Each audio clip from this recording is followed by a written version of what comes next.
ஏன்னா அவங்க 25% வாக்குகளை வைத்திருக்காங்க. அதிமுக, திமுக 25, 30% வாக்குகளை வைத்திருக்கும் பொழுது, நீங்கள் 8% இருக்கீங்க.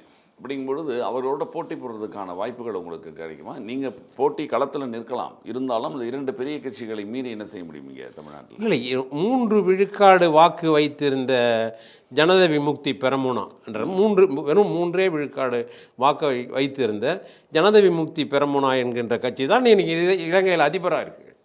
3லேருந்து எப்படி அவங்க ஆளுங்கட்சியாக வந்தாங்க? அப்போ எண்ணிக்கை வந்து இங்கே பெருசு இல்லை.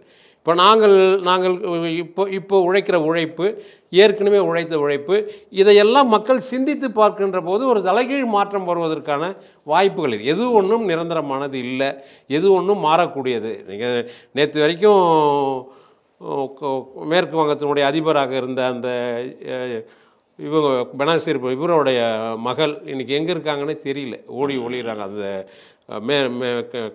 கிழக்கு வங்கத்தை உருவாக்கியவர் முஜிபுர் ரஹ்மானுடைய மகள் பேர் ஹஜீதா ஜியாவோ என்னமோ, கலிதா ஜியா, அவங்க இப்போ எங்கே இருக்காங்கன்னே தெரியல, ஓடி ஒளிகிறாங்க. மாற்றம் என்பது எது ஒன்றாலும் வரும்.